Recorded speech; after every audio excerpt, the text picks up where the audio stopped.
It's that time again. Season 2 of The War Within is close to hitting live servers, and with it comes improved optionality to the ranged or casting Mistweaver playstyle, as well as a few additions and reworks to existing talents. With that in mind, I want to put out another guide covering the basics of the casting playstyle, my preferred builds for raiding and Mythic Plus dungeons, some flex points you might consider and even prefer over some of my talent picks, and a few general thoughts related to the spec in Season 2. But first, I want to quickly recap what's new in Season 2 that's relevant to casting Mistweavers. First, we're getting a new talent called Emperor's Favor, which sits on a choice node with the existing talent Legacy of Wisdom. Whereas Legacy of Wisdom modifies Shaloon's Gift to heal 5 targets instead of just 3, a talent that's perfect for dungeons, Emperor's Favor modifies Shaloon's Gift to heal only the primary target, but makes it an instant cast that does 150% more healing than before. Next, the talent Jade Empowerment is having its damage repackaged.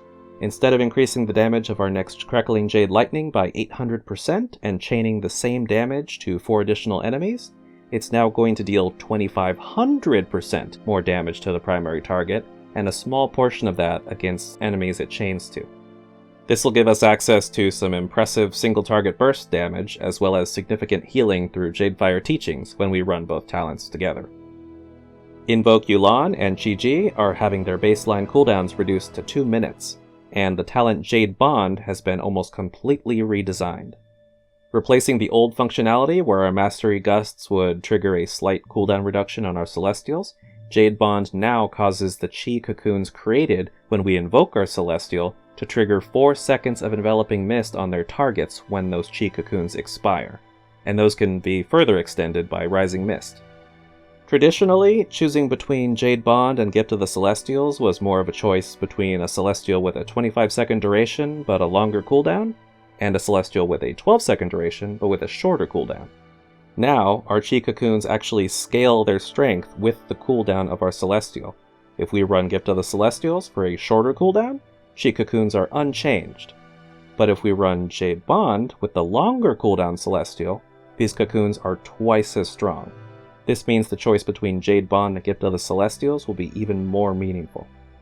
Finally, there are a few simpler, more numerical changes.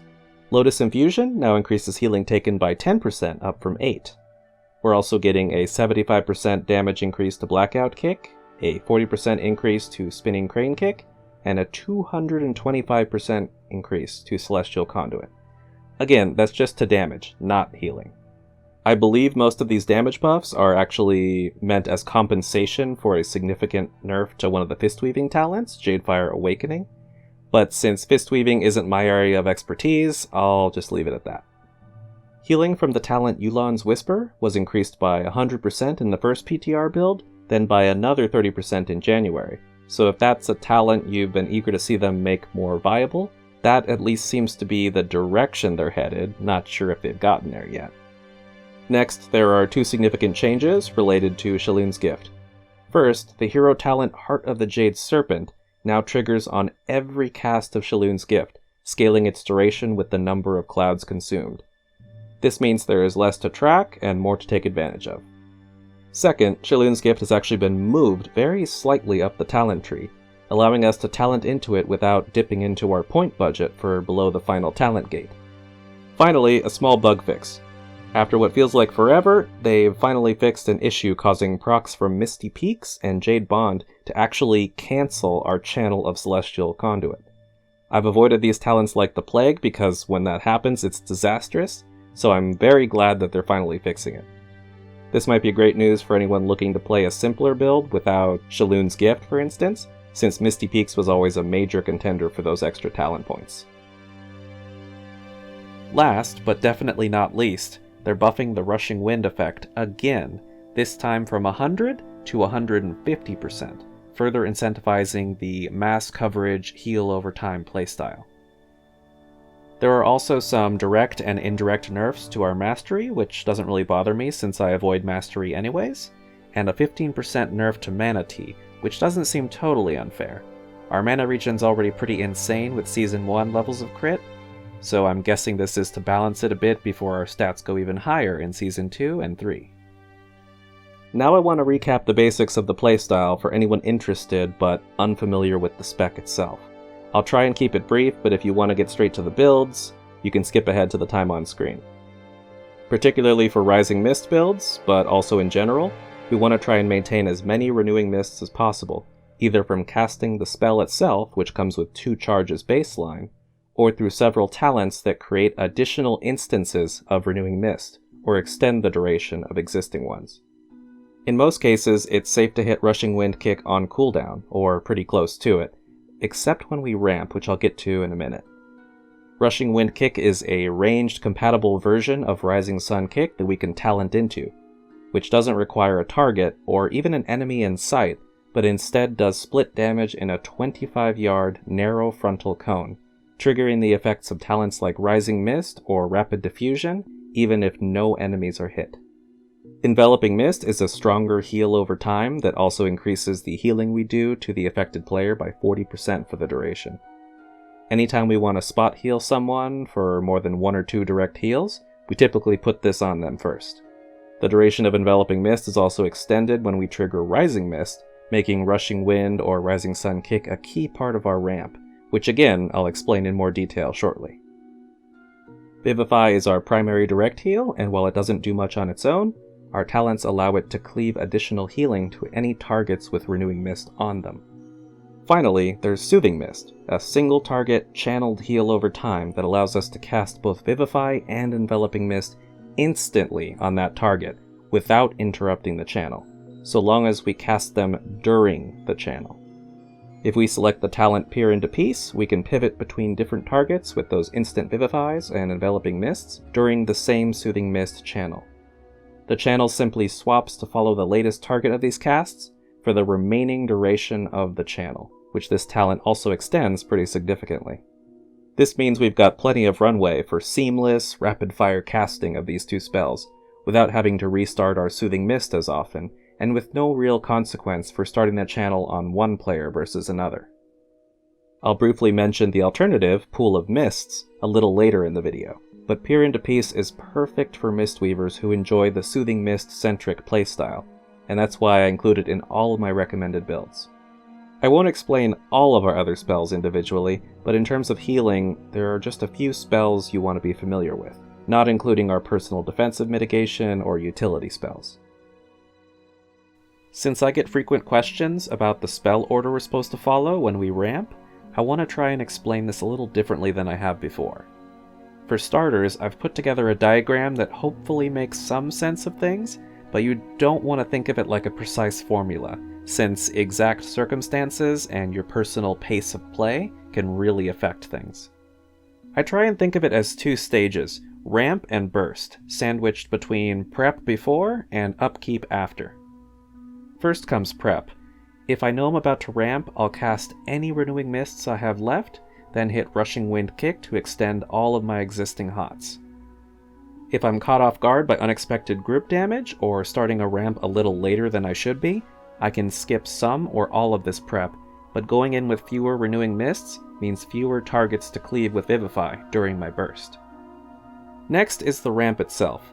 If I can, I'll open with Thunder Focus Tea and invoke Yu'lon, since the talent Invoker's Delight increases my haste enough that I can squeeze at least an additional cast into my ramp. I start a channel of Soothing Mist, then I cast Enveloping Mists on different targets, usually between 2 and 5 depending on my haste, my reaction time, and how many people are going to need healing. Enveloping Mist lasts 7 seconds, but the Renewing Mist it procs from Rapid Diffusion only lasts 6, so ideally your goal is to cast as many Enveloping Mists as possible, prioritizing players that need or will need healing. Then hit Rushing Wind Kick before the first of your new hots expire. It's not the end of the world if you cast 1 or 2 more Enveloping Mists than you should. Rising Mist still extends any active hots, which generally makes up for any that have fallen off. Finally, now that we've extended our hots from our ramp, we have a precious few seconds to pay off all of that setup with burst healing. Starting a new Soothing Mist channel, I spam Vivify on injured players, which cleaves for additional healing to anyone with Renewing Mist, thanks to our talents. The first 6 seconds of our burst window are the most important. After that, our earliest hots that we extended the latest, start to fall off, and the number of targets that we're cleaving with Vivify begins to drop off rapidly. Two important details, though. First, sometimes I'll only cast 1 or 2 Vivifies, then transition into either Celestial Conduit or Revival if they're available and will be effective, since the healing amplification from all those enveloping mists and the procs of Mending Proliferation still affect any healing we do. Second, we can keep spamming Vivify for more than 6 seconds if we want, as long as it's still doing effective healing and cleaving enough targets to be worth it. The burst healing stage may be where our healing coverage peaks, but a lot of the time, even afterwards, we'll still have a handful of renewing mists in play. That being said, when it's over, and we decide to go back to healing as usual, that's when we do our new setup, or upkeep, since we should be sitting on 2 charges of renewing mist again. So we put those out, we extend any existing hots with another rushing wind kick, and what we do next depends on the situation. During the less intense parts of raid encounters, I like to spot heal with Enveloping Mist whenever it's not too inefficient. That way I can skip part of the setup portion of my ramp and go straight into burst healing at a moment's notice. It's the same with dungeons, where our ramps are much smaller in scale and where incoming damage is often sudden and sporadic. Especially when we're grouped with people who are, let's say, unreliable with their interrupts and CCs, or if I'm unfamiliar with a dungeon and its damage patterns. It doesn't hurt to keep multiple enveloping mists in play. That way, if someone's health does take a sudden dip, I'm already set up to pump healing into them with Vivify. You'll have to forgive me for the long explanation. The way we ramp just has so much to do with our moment-to-moment gameplay decisions. It's one of the things that I get asked about the most, so hopefully I've explained it better than I did before. As far as my stat priority, I aim for at least 25% haste, since anything less feels a little sluggish, and at least 30% crit so that I'm proccing double stacks on Mana Tea more often. With the higher stat budget of Season 2 gear, eventually it'll be worth adding some versatility for balance, but for me personally, based on my experience over the last few expansions, I'd say it's safe to continue stacking crit as high as 40%, unless we're not getting much out of the extra mana regen and the CDR from Uplifted Spirits. As far as hero talents go, both are pretty viable options, but I prefer Conduit of the Celestials for its scope and ease. Celestial Conduit gives us access to another major healing CD that's also castable while moving and uninterrupted by movement abilities like Roll or Tiger's Lust. It's a great safety net for getting ahead against rot damage, or when I need to counter a sudden or unexpected spike of group damage at a time when I can't necessarily stand still to ramp. In any case, but more so in raids, we can adapt its use to the damage patterns of a fight, staggering or synchronizing it with our Yu'lon ramps depending on how often we need major healing coverage. And that's not even the full picture. The Celestials tree includes numerous buffs and procs that enhance our toolkit in small but meaningful ways, as you can see. On the other hand, we've got Master of Harmony, which gives Thunder Focus Tea a much larger role by making it the activator for a 10-second window of increased output, as well as giving it a second charge. The basic concept is, a portion of our damage and healing is stored over time as vitality, up to a cap of whatever our maximum health is, which, in my opinion, isn't that much. For 10 seconds after hitting Thunder Focus Tea, our heals draw from that vitality to do up to 40% additional healing until the vitality is spent. Apart from my attachment to all the little bonuses in the Celestials tree, the reasons I dislike Master of Harmony are that it's more to keep track of, and it forces me to play carefully around Thunder Focus Tea, which I'm just not accustomed to doing. That being said, if you want something more interactive in a different way, Master of Harmony is absolutely one way to go. It's been pretty common to see it wherever there are recommended builds for Mythic Plus, but for most of us it's really a matter of personal choice, especially with the damage buffs to Celestial Conduit and the nerf to talents like Overwhelming Force. Moving on to my builds, this is what I'd consider my default raid setup, a ranged Rising Mist build defined by talents like Rushing Wind Kick to make Rising Mist compatible with the ranged playstyle, Peer into Peace for flexible ramping and seamless target swapping, Shaloon's Gift with Xiaohao's Lessons for access to powerful buffs, and Emperor's Favor to rework Shaloon's Gift into an instant cast, single target heal. With Rising Mist regularly extending our enveloping mists, Uptime and effective healing through Mending Proliferation improves dramatically, leading me to take Lotus Infusion over my old favorite, Chi Harmony. As far as flex points, there's just one I'm considering. Emperor's Favor makes stopping to cast Shaloon's Gift less disruptive to our casting, and it's great for emergency tank healing, or just spot healing in general. However, since its main utility is giving me a buff just before a ramp or major healing event, I can't always prioritize using it for direct healing. If I'm able to pick the right targets at the right times, I'm hoping I'll be able to take advantage of its effective healing while still triggering Xiaohao's lessons at the right times to buff my ramps. But if it doesn't work out, there are a couple places I could put that point instead. One is Calming Coalescence, which really needs no explanation. The other is Tea of Serenity, which is also pretty straightforward, the only catch being that you probably want a WeakAura to keep track of which extra spells are empowered. Either way, if Emperor's Favor fails to impress, the alternatives are great. Next is my Jadefire Lightning raid build, which gives up Rushing Wind Kick and Emperor's Favor for Jadefire Teachings and Jade Empowerment.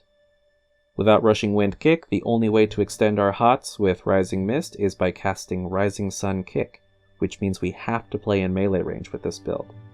If you want an all-ranged, no melee lightning build, even if it means losing Rising Mist, don't worry, because I'll get to that in a minute. Like before, this build balances Peer into Peace and the Soothing Mist-centric playstyle with the extensions and upkeep of a Rising Mist build. That part hasn't changed.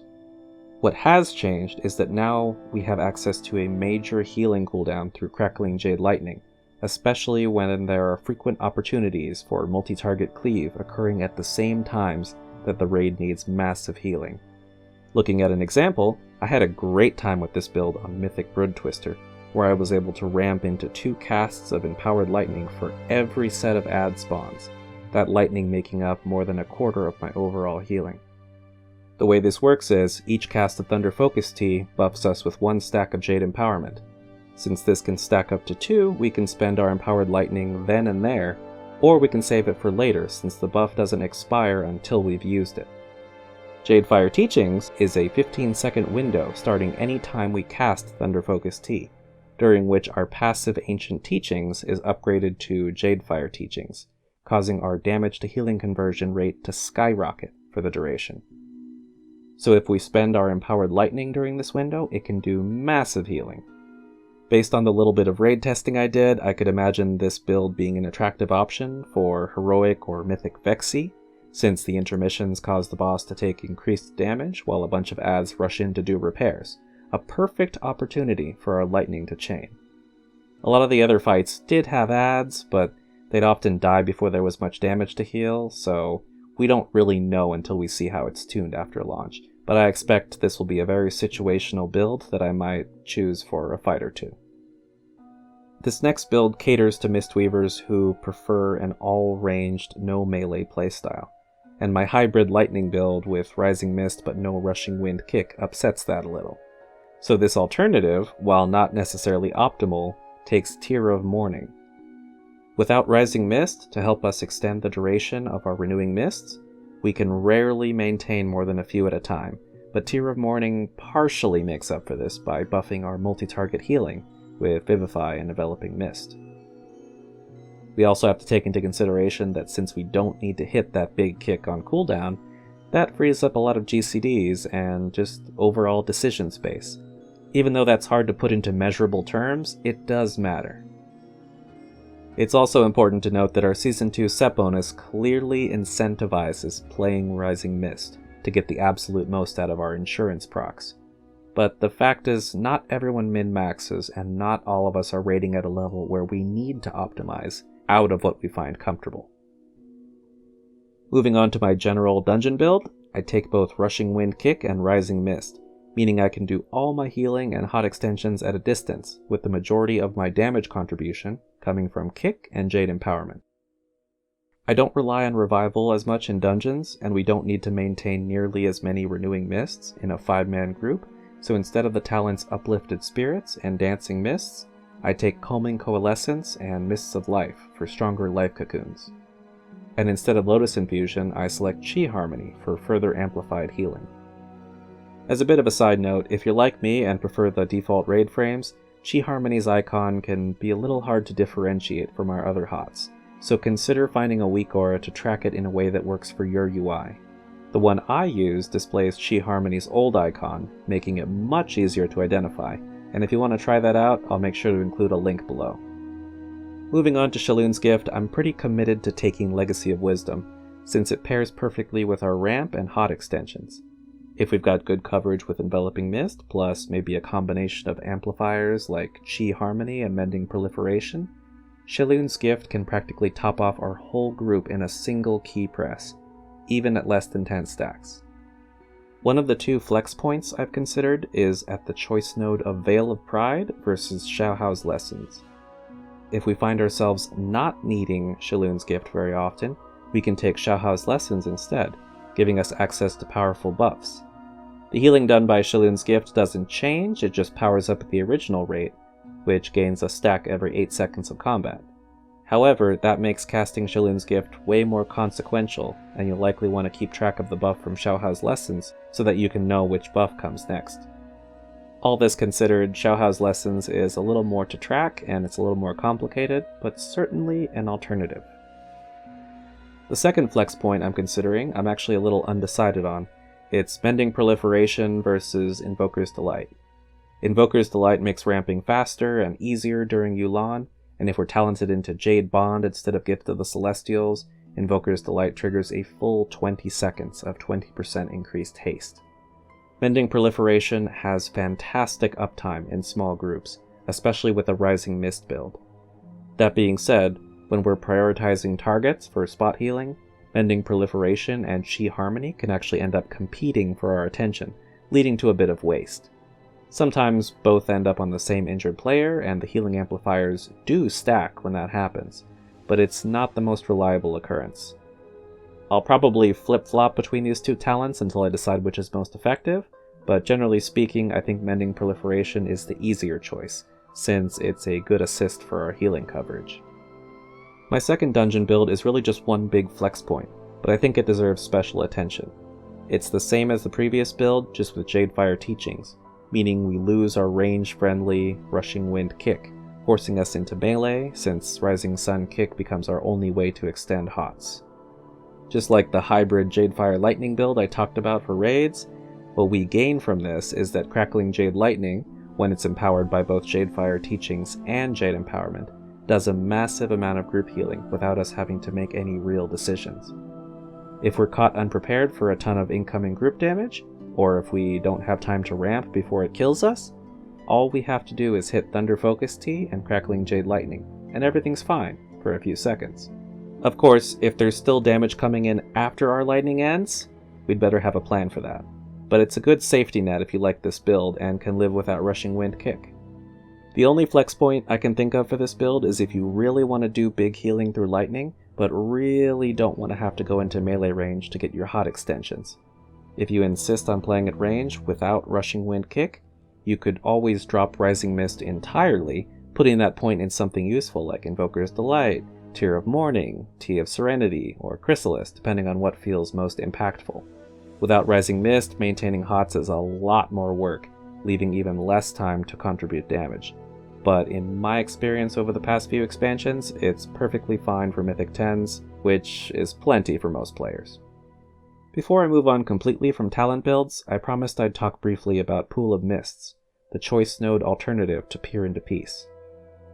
Pool of Mists gives Renewing Mist a third charge, but more importantly it makes it so that casting Renewing Mists actually takes 1 second off the cooldown of Rushing Wind or Rising Sun kick. Also, the tooltip doesn't say this explicitly, but when we cast Enveloping Mist and Rapid Diffusion creates a 6-second Renewing Mist on a random player, this also counts as a cast for Pool of Mists, and triggers the cooldown reduction, giving us even more opportunities to use our big kick for damage and HOT extensions. Personally, I don't find this enough to be worth losing the comfort and convenience of Peer into Peace, but if you're finding the Soothing Mist playstyle a little too mana expensive or fast-paced for your liking, it might be something to at least consider. Moving on to the Season 2 tier set, our 2-piece set bonus gives our heals a chance to apply a 6-second HOT called Insurance, and if an ally drops below 40% health, insurance is consumed to instantly heal them. The 4-piece bonus guarantees that our casts of Renewing Mist will apply insurance, including Renewing Mists created by Rapid Diffusion, and the bonus also causes the healing of insurance to scale based on the volume of our Renewing Mist coverage. Just like with last season's video, I also want to include a short section talking about a few ways to improve as a casting Mistweaver. First, on a more basic level, it's important to use our Renewing Mists, or to at least avoid holding on to both charges unless it's for a good reason.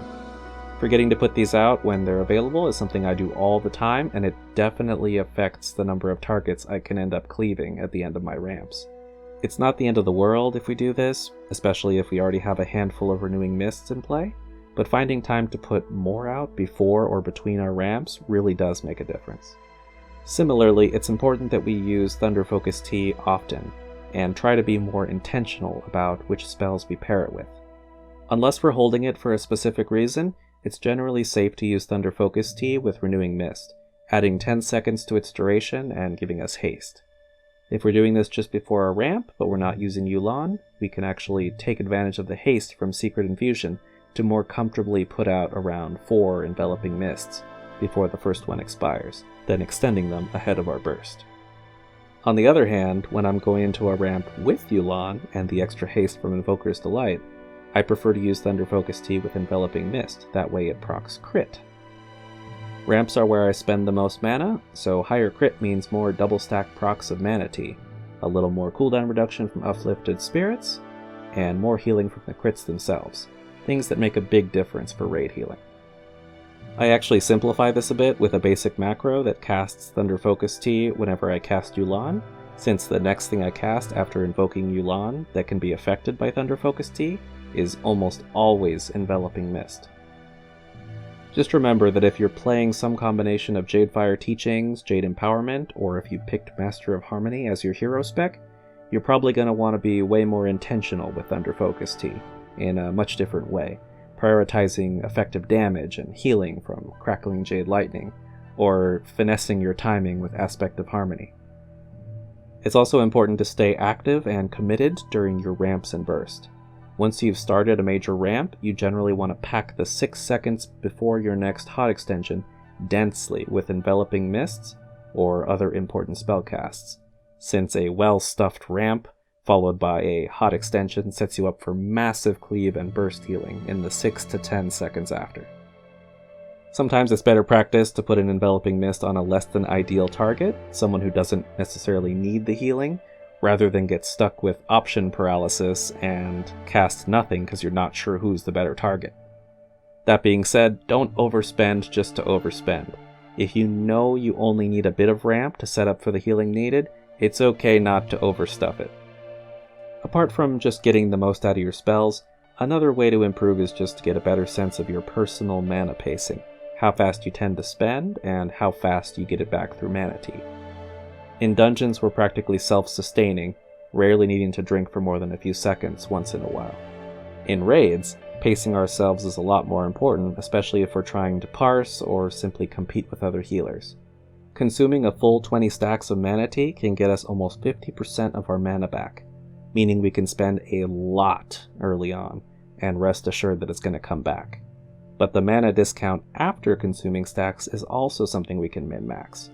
If we're going into an expensive ramp, especially without Yu'lon, it might be a good idea to consume some of our stacks, let's say 10, so that we carry that discount through the majority of our ramp without wasting a large part of it on downtime.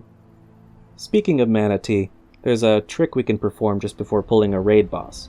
If we've got the time, we can dump a little more than our entire mana bar into spamming Enveloping Mist, which should quickly get us to 20 stacks. Then we can start channeling to consume Mana Tea starting at around 6 or 7 seconds left on the pull timer, longer if your group has a habit of pulling early. And as long as we finish channeling and trigger the Mana Tea discount before the fight starts, we carry that buff in for up to 20 seconds. In fights where we typically start ramping and spending heavily in the first 20 seconds, that discount can go a long way. That being said, your Mana Tea channel needs to be complete before the fight starts. If your channel finishes even a half second after combat begins, it doesn't trigger the discount buff at all. So if your group has overeager DPS or tanks who like to rush in before the pull timer hits 0, you might need to sacrifice some of the benefit and start channeling even earlier, or decide if this trick is even worth the trouble. On the bright side, your stacks of mana tea don't go away after a wipe, so you don't always have to build all the way up from 0 to 20 stacks if you ended the fight with leftovers. Just be careful. If your group doesn't wait long between pulls, the last thing you want to do is be caught completely from rebuilding stacks when the pull timer suddenly starts. And now a few final thoughts. In case you don't already know, casting Mistweaver tends to get a bad rap, especially in dungeons, for being capable of much less damage than fist weaving. While it's an absolute fact that this perception sometimes leads us to being less desirable than other healers, it's also a fact that in a lot of situations, a lack of healer DPS is not one of the most important factors holding groups back from success. Unless we're pushing Mythic 12s and higher, going for cutting edge early in a season, or playing on a team that expects us to play the objectively best build in the objectively best way, I'd much rather put my effort into a comfortable playstyle, and that's more than enough for most groups and most content.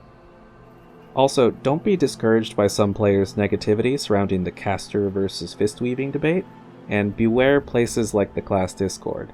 Peak of Serenity can be a great resource, but if you ask for advice about builds and playstyles that are considered less than optimal, you might get people telling you that you're the problem with the spec, or that if you don't like playing in melee, you should reroll to a different class.